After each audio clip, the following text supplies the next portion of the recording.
प्रिय विद्यार्थियों नमस्कार। आज हम लोग पढ़ेंगे संस्कृत व्याकरण के अंतर्गत हिंदी से संस्कृत वाक्यों को बनाना। और इसके लिए हमने 3 शब्द रूप जो पढ़े हैं, राम शब्द, लता शब्द, ज्ञान शब्द और एक और शब्द पढ़ा है फल शब्द। उन 4 शब्दों को लेकर और धातु के पठ धातु अथवा गच्छ धातु, इन 2 धातुओं को लेकर हम वाक्य निर्माण करना सीखेंगे, अनुवाद करना सीखेंगे। अनुवाद करना सीखेंगे। इसमें हम लघु लघु वाक्यों को लेंगे और उसी से जो हमने पढ़ाया है उसी में से कुछ वाक्य लेंगे और आपको अभ्यास कराएंगे, जिससे कि आप इसमें कुछ पारंगत होते चलें धीरे धीरे और आपकी कुछ गति बने। इसलिए शब्द रूप तो हमें याद करेंगे और प्रयोग नहीं करेंगे तो उसका हमें विस्मरण हो जाएगा। इसलिए हमने इस आज आपके लिए हिंदी से संस्कृत में अनुवाद करने के लिए विषय को लिया है और उस विषय को आप धीरे धीरे जो अपने अनुवाद करते चलेंगे। अनुवाद के लिए वाक्य मैं आपको दे रहा हूँ। जैसे पहला वाक्य है राम पुस्तकम पठति, राम पुस्तक पढ़ता है। अथवा हम आपको दे रहे हैं कि राम पुस्तक पढ़ता है, इसका अनुवाद कीजिए। तो आपको बनाना होगा राम पुस्तकम पठति, राम पुस्तक पढ़ता है। रामा की जगह हम मोहना भी रख सकते हैं, मोहना पुस्तकम पढ़ती, मोहन पुस्तक पढ़ता है। और सोहना पुस्तकम पढ़ती, सीता पुस्तकम पढ़ती। स्त्रीलिंग शब्द को वाक्य को लेंगे तो सीता पुस्तकम पढ़ती। 2 राम जाते हैं, 2 राम जाते हैं तो अपने को प्रयोग करना होगा। 2 राम जाते हैं, रामौ गच्छतः।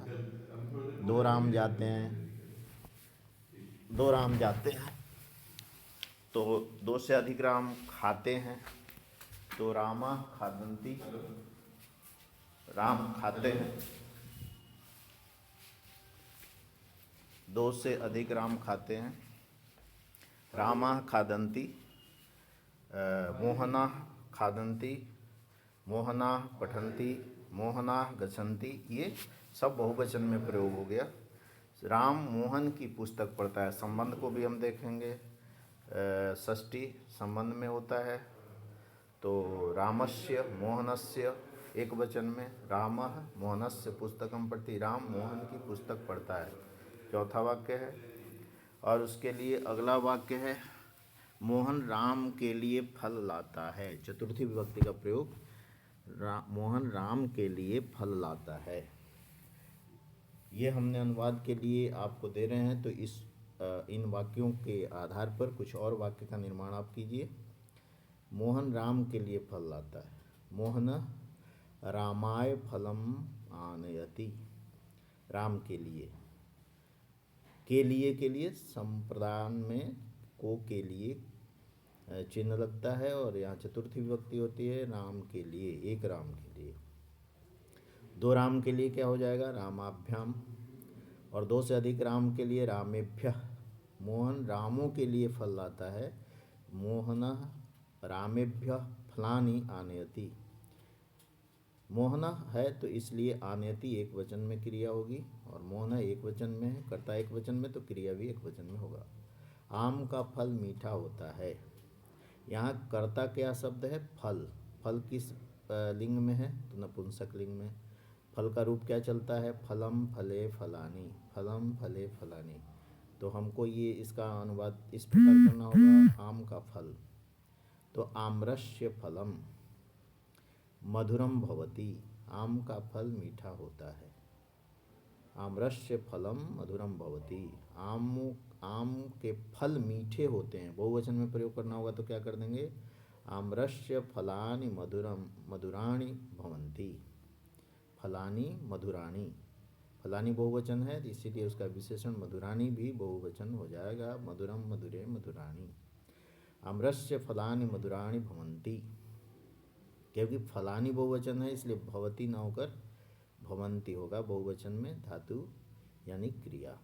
ज्ञान मनुष्य का उत्तम धन है।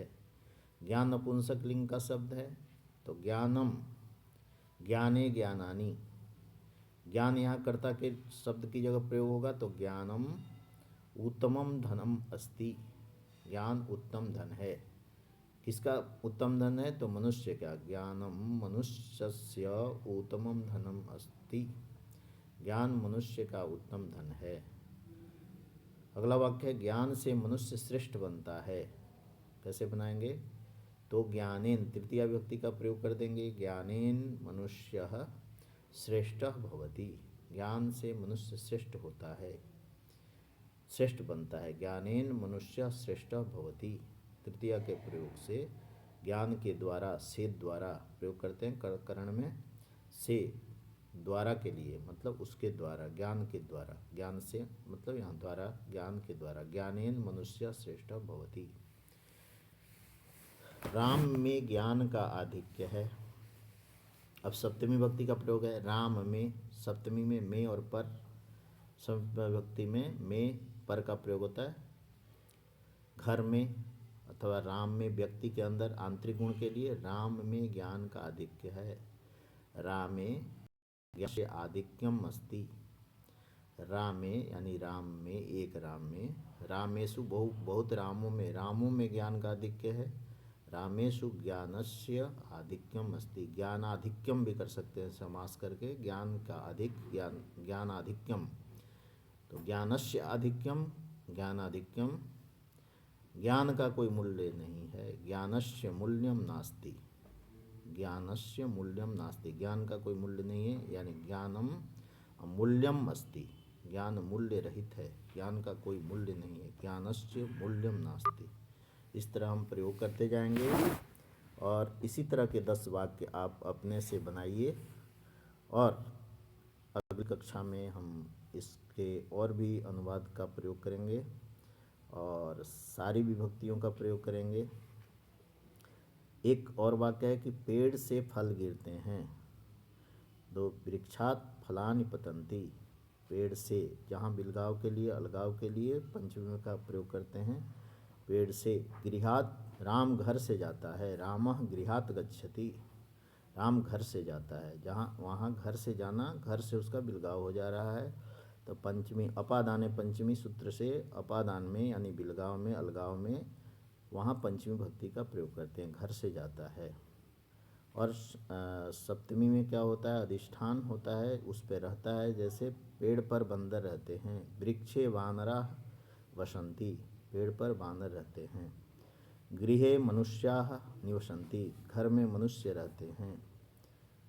घर में परिवारजना, गृहे परिवारजना निवसन्ति। घर में परिवारजन रहते हैं। विद्यालये महाविद्यालये छात्राः पठन्ति। महाविद्यालय में छात्र पढ़ते हैं। इस तरह के हम वाक्य लेंगे और वाक्य का अनुवाद सीखेंगे। धीरे धीरे हमें व्याकरण में गति हो जाएगी और हम शब्द रूप, धातु रूप के साथ साथ व्याकरण के प्रयोग को भी साथ में पढ़ते चलें और अपने ज्ञान में अभी वृद्धि करते चले। आज के लिए इतना ही। धन्यवाद, नमस्कार।